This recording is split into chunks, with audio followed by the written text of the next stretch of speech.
On this Devil's Cut episode of Truth in the Barrel, we're diving deep on President Trump's corruption.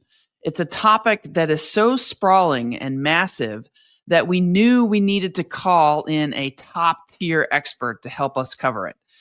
With his blunt assessment that Trump is the, quote, most brazenly corrupt national politician in modern times, it was immediately clear that today's guest, Matthew Dallek, was exactly the right person to call to talk about this.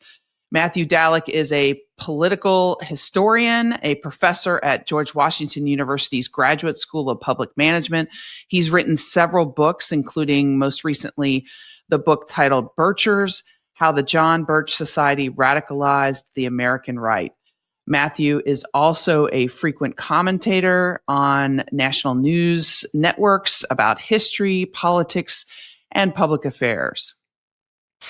Matthew, welcome to the show. Thanks so much for having me. Yeah, we're going to jump right into it. There's so much to talk about in this area here. I want to just take a step back to the very beginning of the Trump administration, the first Trump administration. And I feel like Donald Trump and his family, it's all kind of like, how much can we get away with? And from the very beginning, the very first inauguration, you see an example of little bit of corruption right at the very beginning, right? Because they had the official White House website, when it had Melania, the first lady's bio, it was actually selling her jewelry. At the same time, it was, sending a link there. And then later on in the administration, you had Kellyanne Conway promoting the first lady's or Ivanka's product line on TV. And of course, at the end of the administration, you see the president's son-in-law making this huge Saudi investment deal worth $2 billion. So I wanted to start there and just kind of build on your quote that Donald Trump is the most corrupt politician in modern times. Yeah. Well, and don't forget the Trump Hotel in Washington, where, there's so much, right? It's easy to, it's hard, it's impossible to keep track of it all. But during the first term, a lot of foreign entities and lobbyists and anyone trying to curry favor with the administration would put money in Trump's pocket by staying at their and spending money at their hotel in Washington, D.C., which, is small potatoes, I think, compared to Trump 2.0. Right. Yeah. I mean, arguably, I think, and I'm a historian, not a legal expert, but I think most legal and constitutional experts who looked at the Trump Hotel, for example, in his first term, thought it violated the emoluments clause of the Constitution, which, is one of the original fears of the founders, was that a president could be manipulated by foreign money or a foreign entity, right? That they would not be loyal to their oath or to the Constitution. And so that clause, which has rarely, if ever, been litigated, but that seemed to be a pretty clear violation, right? You have foreign governments spending money at the president's property. Well, the pattern obviously goes back. There's been so much reporting about this, but the pattern goes back to Trump's business practices, right? Mm-hmm. Which, he was convicted in a New York City court of fraud, committing widespread financial fraud. His, Trump stakes, Trump University, some of his casinos, right? He went bankrupt 4 times, I believe. He has skirted all kinds of boundaries throughout, I think, his career. And, it was unusual to have a president come in who had so much wealth and also was such a prominent business person. And that, I think, in a way, set the stage, given his penchant for corruption and also just his vast holdings. I think it set the stage for a term one, although arguably term two is absolutely unlike anything we saw in the first term or any other time. Much worse. I mean, I feel like you're right in the sense that maybe voters and the American public maybe gave him a little bit of a pass in that first term because he was a businessman and we hadn't had that kind of thing before. And I heard this from neighbors a lot. Well, he's a businessman, he makes money. I mean, that's kind of the American way. But I'm curious when you talk about and you say, hey, he is the most corrupt politician in modern times. How far back do you have to go? You're a historian. How far back do you have to go in order to find somebody comparable Yeah. to Well, Donald Trump? the reason I say modern is that I'm thinking the post Watergate period, because after Watergate, Congress, presidents, the country as a whole made a pretty sweeping effort to reform the political system. Campaign finance reform, ethics in government reforms, special and independent counsels, right, to investigate. And I think that after Nixon resigned office in disgrace, there was a general sense, a rough consensus really, that presidents in particular need to be more transparent, needed to show that they did not have conflicts of interest, that they were loyal to their oath of office and not to their bottom line, their own personal financial dealings. And so it created a set of norms and laws and ethics and rules that, while not all presidents, of course, followed it to a T, there have been other scandals.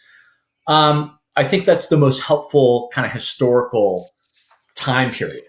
Yeah. But even going back pre-Watergate, where, Lyndon Johnson, for example, enriched himself as a member of Congress through television and radio holdings, or the Teapot Dome scandal, where members of the cabinet committed corrupt acts lining their own pockets. Reagan administration, right? There were cabinet members who also were convicted later in court of various financial misdeeds. Nothing even pre-Watergate that I'm aware of can remotely compare to what I think we're especially seeing now. And Trump 1.0, I think your point is really important because Trump's business background was a huge strength, right? It was a real asset to him. And a lot of people, I think, voted for him because they said, the economy's not been great. The recovery from the Great Recession is slow. Give the business mogul a chance. And so it was a real strength. And the corruption, the financial corruption such as existed in the first term, was also, somewhat circumscribed. It wasn't as if he seemed to be getting, $1 billion off something, right? I mean, it was, so I'm not excusing it. I'm just saying that, now I think he really, in his second term, he really has, taken the clear mantle as being the most corrupt president, certainly in modern times, but again, in American political history. But the real apt comparison is presidents since Nixon. Yeah. Well, so I want to give our listeners kind of a rundown because Donald Trump in his second term sort of has knocked this thing out of the park in terms of doubling, tripling down on corruption, in my belief. We know that Donald Trump has more than doubled his wealth since the 2024 campaign. The list of things is staggering. And I'm just going to go through a few of them here, Matthew. This new hotel deals, 80-floor hotels built in Dubai now, $5 billion golf course in the Middle East, towers in Saudi Arabia, new airplane from the government of Qatar, the new private Washington, D.C. club where the price of entry is $500,000. And if you can get in there, you can have access to influencers that have access to the president.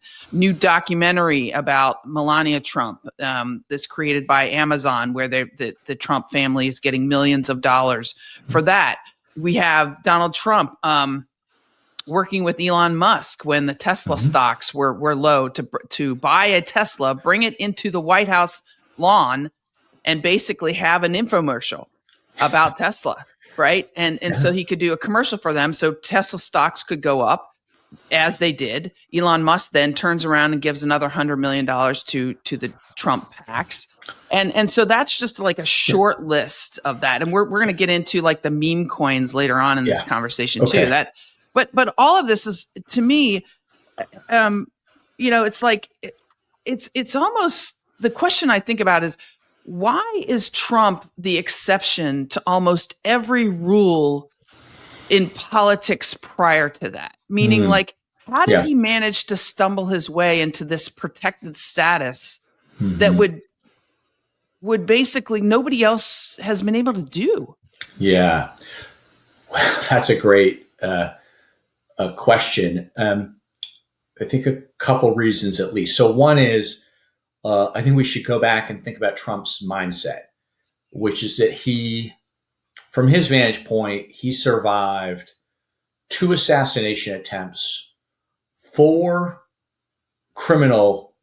multiple criminal indictments in 4 different courts, including 32 or 34 felony convictions. Yeah.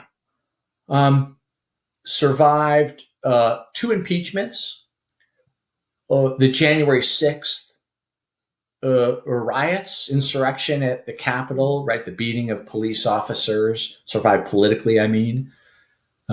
Having dinner with a white supremacist, Nick Fuentes, and anti-Semitic rapper Yee. I think that was in late 2022. The list could go on. So I think Trump, on one level, he feels untouchable. Yeah. And that there is almost a kind of, as with many other presidents, but I think with him in particular, a zeal that he can do no wrong, and no one can lay a glove on him, right? Because he's done the unthinkable. So that's the mindset. Second, is that I think the edifice, this kind of post-Watergate reform edifice that was supposed to keep presidents in check, Trump has demonstrated the inadequacies of those reforms. Those reforms were really in part dependent on presidents adhering to certain standards and norms, expectations. So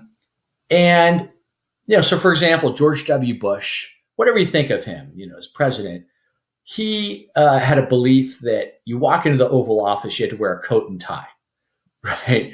And I'm not saying that, there wasn't corruption in the Bush or any other administration, but the sense that presidents would take the office and their oath of office seriously, and that they would follow the law, follow the norms, release maybe their health records, disclose their financial, and really dissolve any conflicts of interest, right? So that there was no appearance of impropriety. Trump demonstrated that shamelessness could be a superpower. Yeah. Right? And the third factor I think I would mention is that, for decades, Americans have grown more disgusted with politics and have believed that the whole system is rigged. So Trump, in part, this is the great paradox, right? Trump, in part, won because he promised to drain the swamp. He knew how corrupt the system was, so only he could fix it. But at the same time, to fix it, he also had to kind of destroy it and to bust through every norm. And by busting through those norms, he said, I can shoot someone in the middle of Fifth Avenue, not lose any votes. A lot of Americans like that, right? Not shooting someone, but they like the idea that someone was going to have no limits. He was going to be a strong man. He was going to kind of do whatever it took, and he was going to destroy this rigged system. So in that kind of narrative, his own norm busting, including, crypto schemes and hotel deals as president, is a real strength of his, according to a lot of, I think, his voters, right? It's an asset. It shows that he is willing to disrupt, if not destroy the system, blow it up. And, no one can stop it. And so I think that those three at least those three factors have, helped make this moment in our culture possible. Yeah, and if he does and is blowing things up, you have to think, okay, are we going to build something that's better when Trump is done or gone? Or is this going to be the new norm of corruption? And the other question I want to throw out at you is, if Trump is the exception, because I tend to believe that there's probably, and you outlined it so well with all the things that he has been able to survive, both physically and legally. Yeah. If he is the exception, that all these other politicians would not have been able to get away with this stuff, does that mean that our institutions are largely still holding? I mean, except for this one guy. What do you think about that? Yeah, well, that's so there's a big debate, I think, happening now about America's institutions and also just democracy, right? How much has Trump eroded democracy? Because the global context is that we see a lot of strongmen, a lot of aspiring autocrats who, to some extent, as they're consolidating power, enrich themselves and other billionaires or multimillionaires. And I think, in a way, Trump has eroded a lot of those institutions. He does not, in his second term, really seem to have. There are very few effective constraints on him. The fact that he could make. I read this recently. He is estimated, according to Forbes, to have made $1 billion on his crypto empire or schemes alone since, I think it was September of 2024. So within a year. And the fact that there's no one to stop that, right? There's no entity, there's no court. And I don't want to be totally bleak. I think that there are ways in which individuals, movements, the courts are pushing back. But it is obviously disturbing that someone can come to the office and make $1 billion by selling access to the White House, to his and basically use the office as a kind of eBay almost. Yeah. So it's. But having said that, just to kind of get back to the premise of your question, I think, look, the country tends to react often to what they see and what they don't like about what they're seeing. So it is conceivable that not that we'd have a set of post-Watergate reforms again, but that the country 10, 20 years from now will look back, or at least most Americans will look back and say, that was really dangerous, right? That is not the kind of democracy that we want to have, and that we could see a more reversion to the mean.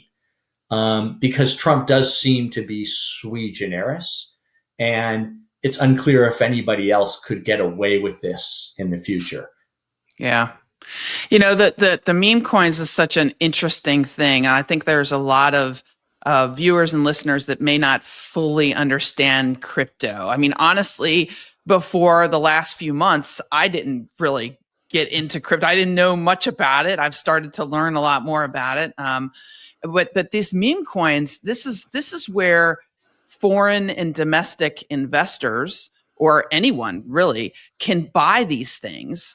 They're they're not something you hold in your hand, right? It's something online. You just buy it. And every time one of these coins, these sort of crypto coins, is traded, bought or sold, guess what? Donald Trump gets a cut of that. And if you buy enough of these things, you can get prizes like a private dinner with the president of the United States.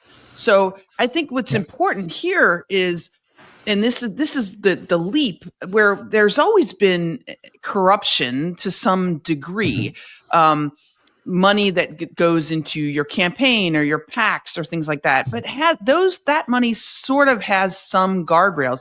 In this case, and in so many of these other things that Donald Trump's doing in a second term, but in this case, the money is not going to even a PAC. It's not going to the U.S. Treasury.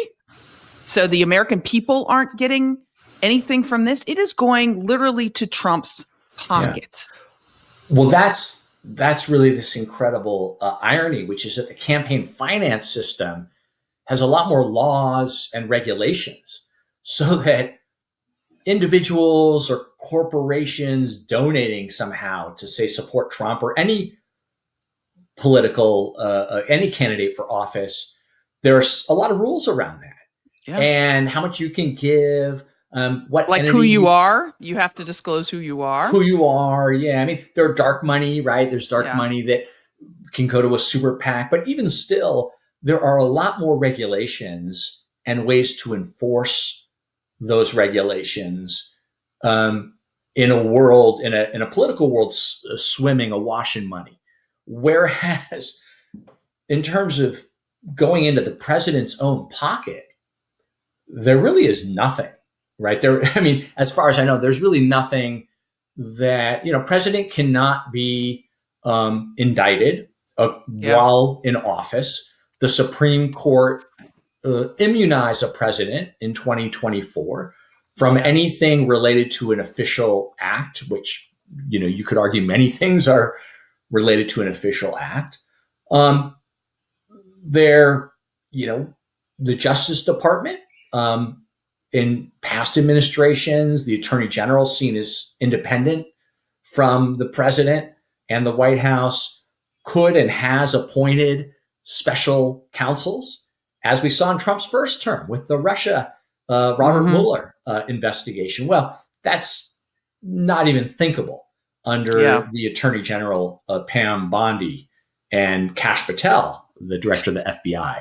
So the kind of mechanisms, and look, Trump, remember in Trump 2.0, one of the lessons he famously learned in Trump, his first term, is that he's going to appoint people who are loyal to him no matter what. And that in part means that there is no one within the executive branch, even the inspectors general, right, who serve as watchdogs, in-house watchdogs, or the Government Accountability Office, which, most Americans probably have never heard of, but is also a kind of government watchdog. These entities, these individuals have been eviscerated. Yeah. So, it's incredible, right? It's this incredible irony that the president can get filthy rich while there are a lot more guardrails around donations to political PACs and campaigns. Yeah. The other thing that strikes me that's not talked about enough, and I'm hoping you can touch on this a little bit, is these tariffs that Donald Trump has enacted. He says that he's enacted for numerous reasons to bring manufacturing back to the United States, make these other countries pay their fair share, whatever, all these. He's saying he's enacting them for the nation. Okay. But these tariffs give the president a lot of personal power, the authority to move markets, to bypass Congress. And I think it's a really big step toward corruption. Can you touch on that? How wild swings of the markets people can make millions off of that. So this is actually, I think, a really important point. It's like, why do we even care about whether Trump is making money, right? Like what? So what, right? Well, one reason is that, the president has probably more power than any other individual in the country or maybe the world to shape global markets, individual companies, the fortunes of,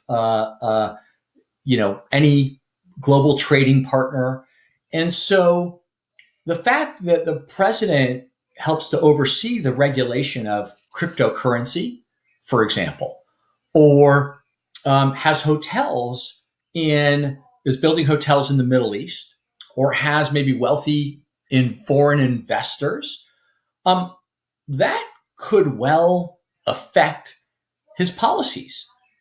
So in the tariff realm, it would be very easy for him to say that, let's say Saudi Arabia or the UAE, they're going to get a lower rate, or, we're just going to do 10%. That's it. No reciprocal tariffs, or maybe we'll lift tariffs, right? Or Qatar, who, gave him a $400 million plane, a luxury jet. And there's nothing really to stop him from making policies favorable to those countries in exchange for these gifts, right? Or making it easy for his family to build hotels or golf courses in their country so that they can widen their empire.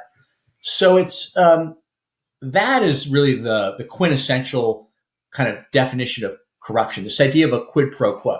Now, it's of course very hard to establish a quid pro quo, but one rule of thumb is that most politicians want to avoid the appearance of self-dealing, and it makes it the hotel. All of Trump's business ventures make it impossible for him to avoid that appearance. So whether it's tariffs or dropping an investigation into Justin Sun, who I think is the largest investor in Trump's crypto empire. And then the Securities and Exchange Commission dropped the investigation after Justin Sun donated like tens of millions of dollars invested tens of millions of dollars in Trump's crypto schemes. Trump he can play favorites, and he seems to have done that. And so it just entangles like really important areas of American policy, both in the world and also at home, with his own financial and his family's future. I mean, it seems, Matthew, that any one of these things, and there's so many, we can't even go over all of them during our time here on this podcast, but it seems like any one of these things would be in front page in news in any, the selling of the pardons. I mean, there's kind of a clear line that he's pardoned people that somehow either they're members of their family, have given money, or bought the meme coin. On the foreign policy level, Ben Rhodes just wrote about the fact that imposing the tariffs, pausing them for a while, a country like Vietnam then quickly approves a $1.5 billion deal for a Trump golf complex there. And on the scene to like cut the ribbon is Donald Trump's son, Eric.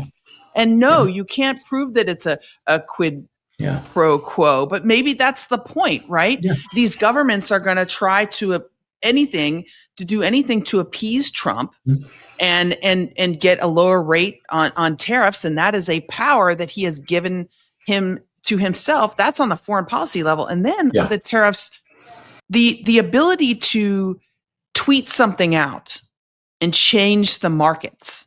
And everybody that's on your inner circle, buys and sells these stocks. And so your cronies can make money just based off of your tweets. I mean, it's just like unprecedented. And yes, I think that is unprecedented. That's all right. In past administrations, including in the Biden administration, I think the more familiar pattern of corruption, of financial corruption, has been for a family member, not the president, but a family member, Hunter Biden, or maybe a sibling or relative of the Clintons, or I think Jimmy Carter's brother, would trade on the family's name to enrich themselves. So Burisma, Hunter Biden, or Hunter Biden selling his paintings, right, for tens or hundreds of thousands of dollars, right, which wouldn't have happened otherwise. And that is not necessarily illegal, but that has created a kind of, those have been scandals, right, in the past, received a lot of attention.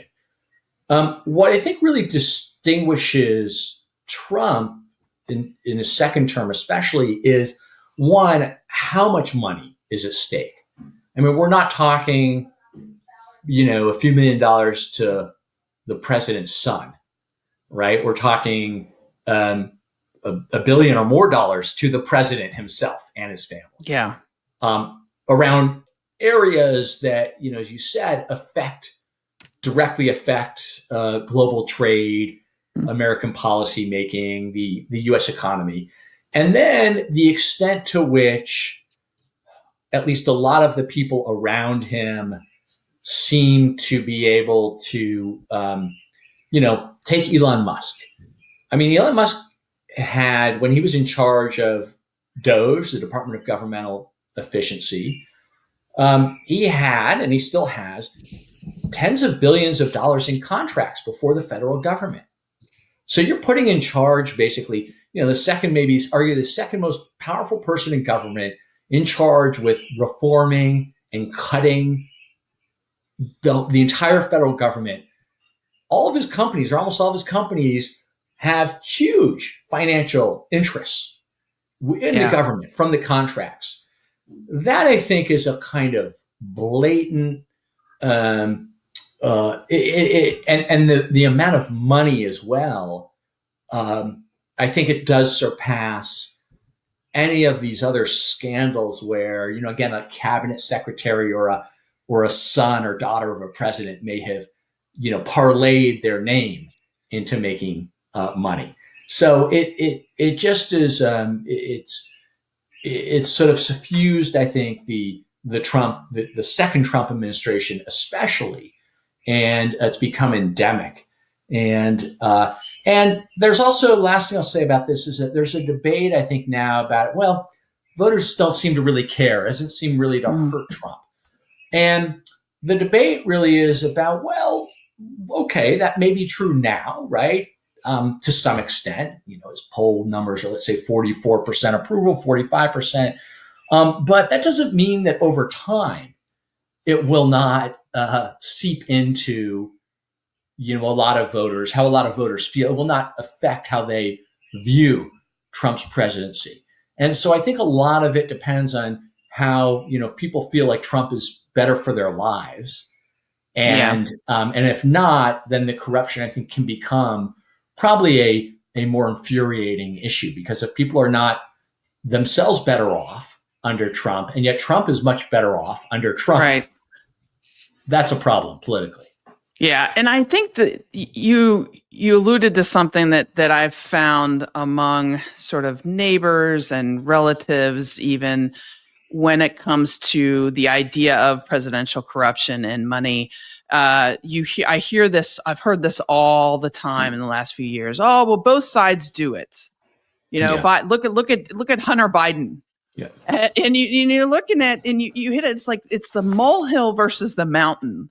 A few $1 million here from a relatively inconsequential company in Eastern Europe or whatever, versus this just incredible mountain of corruption. And you think about foreign policy, the Biden administration had restrictions on advanced AI and semiconductors. And why did they have these restrictions on exporting these things? Because the AI that is we're looking at, that is being produced right now, is sort of it can be the weapon of the future. It's kind of like nuclear technology when it comes to national security stuff. And so the Biden administration said, hey, we need to have some restrictions on where we're sending this stuff to. And they had these restrictions going to UAE and Saudi Arabia and a bunch of other countries. And guess what? When Trump came into office, he got rid of all those restrictions for exports of this really sensitive new technology to the UAE and Saudi Arabia. And it's like, he gets this personal $2 billion Emirati investment in Trump crypto as in response. And it's bigger than just money into his pocket because it affects our national security. Yeah. But a lot of people don't put two and two together there. Yeah. I mean, I think that's right. And it is sometimes hard, again, to draw a one-to-one. There are rarely smoking guns in this kind of situation, which is why most presidents have wanted to avoid the appearance of impropriety. The other point, too, that I want to mention briefly is that, the Supreme Court in recent years has diluted, made it easier for presidents and politicians to do things that maybe 20 years ago would have been understood as a corrupt act. And I think that my understanding is that the bar has been raised to show a quid pro quo, and that it's arguably decisions like in the former Virginia governor McDonnell, who the Supreme Court overturned his corruption convictions. I think it was him and his wife, or in the immunity decision from 2024. The Supreme Court has, sent a signal that you can get away with more. Now, that's not to say that every elected official can get away with everything, but certainly, politicians are paying attention, and I think that forms a kind of important backdrop to just the kind of rampant corruption we're seeing now. And then briefly, I mean, it's hard to compare what's happening in Trump 2.0 with, again, any other past scandal, because just the amount of kind of areas that affect American life, that affect global policy or national security. And, there's been a complete merger basically between Trump's vast business interests and much of government, much of the activity of government. So it just is, there's no real distinction there as far as I can tell anymore. And so that makes it very hard to know what is now being influenced by Trump's own personal financial stake in one venture or another. Well, it strikes me, and I have two more questions for you. It strikes me that the rule of law in this country, at least with regards to presidential corruption, has really been diminished. We don't have, as you just stated, that the Supreme Court isn't going to save us. Congress clearly is not going to save us here. So the two other branches of government that we might, look to in previous years to be like, okay, this is going on. If it was really important, these other branches of government would take care of it. They're not going to save us now. And it's really, I think, probably the will of the people are going to have to come forth here and understand this stuff a little bit more and demand change somehow. I mean, do you agree with that? I mean, that's where we're at, I think. Yeah, I think that's right. I mean, the courts have, obviously, there's a ton of litigation going on, and not primarily even around Trump's financial doings, although there may be some court cases around that too. But the courts, the lower courts, some of them have pushed back, right? They have put halts on various decisions that Trump has made. There are likely to be cases that will end up at the Supreme Court, and the court may rule against the administration on some, like the birthright citizenship case. But the courts are really imperfect. If that's the only bulwark, and it's you have a 6-3 conservative Supreme Court, it seems unlikely that it's going to be enough of a bulwark to kind of hold the line on institutions and democratic norms. So, but we have seen with the No Kings protest, the hands-off protests prior to that. Certainly the special elections like the one for the Supreme Court in Wisconsin. You do see signs of people, of voters, pushing back.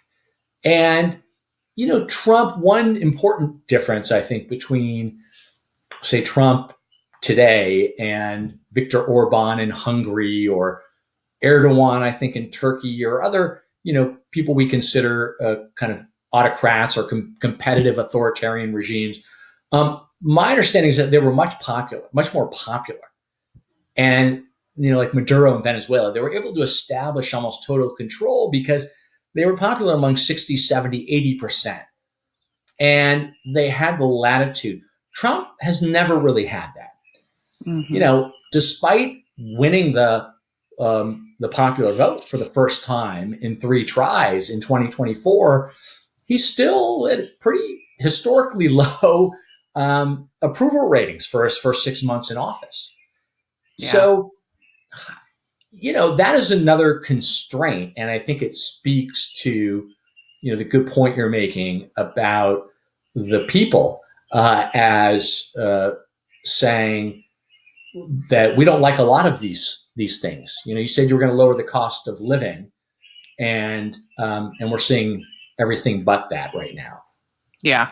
Well, the last question I had for you is more for the listeners out there who maybe are talking to their neighbors and family about this issue. And you are a historian, so you've looked at lots of presidents throughout history, way more of an expert than most of us. If you could name like the top 3 presidents that flirted with real corruption, what would they be? Yeah. Who would they be? And then additionally, if you can give us like maybe an analogy, I tend to think of like Donald Trump as, in terms of corruption, as a marathon, like the length of a marathon, versus another president, maybe Nixon in your mind. I don't know. I'll let you answer. But, that would be like the 100-yard dash. And so, these other presidents have flirted with corruption. It's there potentially, but nowhere near what we're seeing right now. What do you think about any of that? Yeah, it's so certainly Nixon would be the first one to come to mind. It depends also how we define corruption. I mean, I think if we go beyond the financial piece,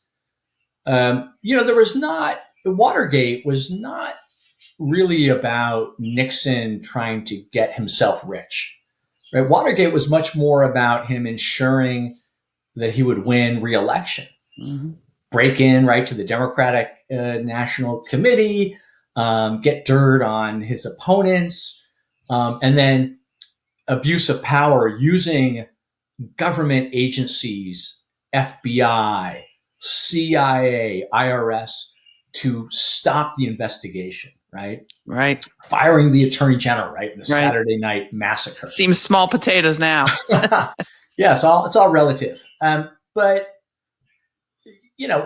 so now, arguably, if we go beyond Trump's the financial corruption, there are other forms of abuses of power that arguably are even more concerning, like the punishing of law firms who have crossed him, pardoning January 6th rioters, rewarding friends, punishing enemies in very explicit ways, stripping some of his former aides of Secret Service protection because they upset him somehow, targeting people and then sending them without any due process to El Salvador, to a terrorism jail in El Salvador. So on that scale, if we kind of expand the definition of corruption, I think Nixon is certainly up there for Watergate. Although Trump seems to have been far more explicit about his abuses of power and his belief that he can do anything he wants, that there are no constraints. In terms of others, well, Teapot Dome scandal Hmm. ensnared not necessarily the president, I think it was Harding, but a number of cabinet secretaries. Um, Ronald Reagan surprisingly had a lot of scandals, a lot of kind of corrupt acts, not him per se, but just in the Right. administration. There were a lot of Right. people who had to resign for various Iran reasons. Contra. Iran Contra, of course, was a huge scandal that damaged him, and arguably it violated the law. Although Reagan, there was debate about whether how much he knew, right, about Yeah. what his aides were doing. Um, so those are certainly some of them, but for critics of Trump, I think that they would go back to the 19th century to someone like James Buchanan, who, as president, did very little really to stop the Civil War, and Mhm. if anything, accelerated it through his policies. Um, and I think that even though the issues are, of course, totally different, um, Yeah. I think a lot of critics look at Trump and say, he has no real commitment to his oath of office, to upholding the Constitution and enforcing the law. So, it is in that sense living through historic times and a historic presidency, and how this shakes out is we'll have to wait for that. Well, I really appreciate you coming on the show and talking about this. I want to make a plug for your book, right? It's the Birchers, the how the John Birch Society radicalized the American right, and you've written a couple of books, right? Yeah, yeah. So I wrote a book about Ronald Reagan's first campaign for California governor in the 1960s. I wrote a book about basically Homeland Security during World War II called Defenseless Under the Night. And I'm actually working on a book now with my dad about failed presidential assassination attempts and 20th century political violence. Wow. Okay. Well, there's a lot So, there. yeah, yeah. So, yeah. It's, Well, it's awesome that you spent some time with me this morning. I really appreciate it. This is such an important issue, and I really wanted to dig deep into this with somebody that studies it. So thank you, it Matthew. was my pleasure. Thanks so much for having me. All right.